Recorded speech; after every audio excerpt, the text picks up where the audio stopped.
దేవుడు నిన్ను ఆశీర్వదిస్తున్నాడు.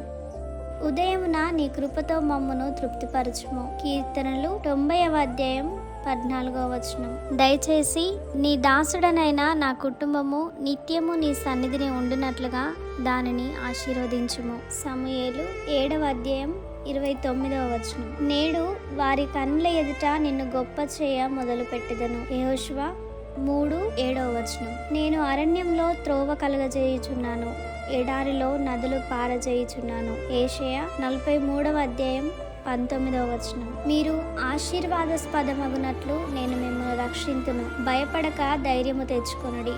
జేకర్యా 8వ అధ్యాయం 13వ వచనం. నీతిమంతుల కష్ట దినములను పోగొట్టి వారికి నెమ్మదిని కలగజేయుదువు. కీర్తనలు 94వ అధ్యాయం 13వ వచనం. అట్టి దరిద్రుల బాధను పోగొట్టి వారిని లేవనెత్తెను, వాని వంశమును మందవల వృద్ధి చేసెను. కీర్తనల గ్రంథము 107వ అధ్యాయం 41వ వచనం.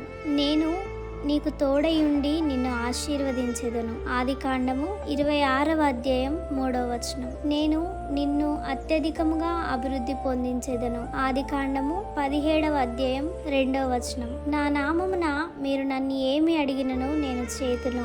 యోహాను 14:14. అయినను నీ మాట చొప్పున వలలు వేతునని ఆయనతో చెప్పెను. లూకాసు వార్త 5వ అధ్యాయం 5వ వచనం. దేవుడైన యెహోవా నీ పితరులతో ప్రమాణము చేసిన నిబంధనను నెరవేర్చి నీకు కృప చూపును. ద్వితీయోపదేశకాండం. దేవుడు నిన్ను ఆశీర్వదిస్తున్నాడు.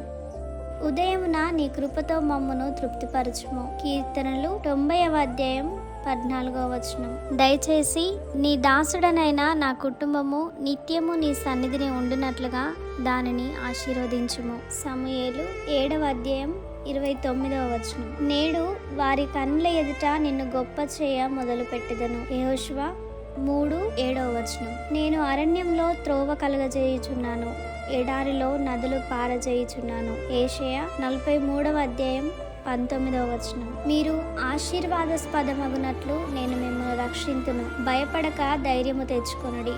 జేకర్యా 8వ అధ్యాయం 13వ వచనం. నీతిమంతుల కష్ట దినములను పోగొట్టి వారికి నెమ్మదిని కలగజేయుదువు. కీర్తనలు 94వ అధ్యాయం 13వ వచనం. అట్టి దరిద్రుల బాధను పోగొట్టి వారిని లేవనెత్తెను, వాని వంశమును మందవల వృద్ధి చేసెను. కీర్తనల గ్రంథము 107వ అధ్యాయం 41వ వచనం.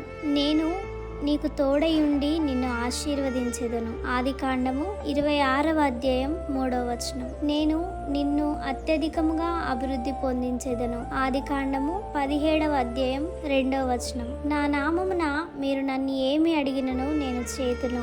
యోహాను 14:14. అయినను నీ మాట చొప్పున వలలు వేతునని ఆయనతో చెప్పెను. లూకాసు వార్త 5వ అధ్యాయం 5వ వచనం. దేవుడైన యెహోవా నీ పితరులతో ప్రమాణము చేసిన నిబంధనను నెరవేర్చి నీకు కృప చూపును. ద్వితీయోపదేశకాండము 7వ అధ్యాయం 12వ వచనం.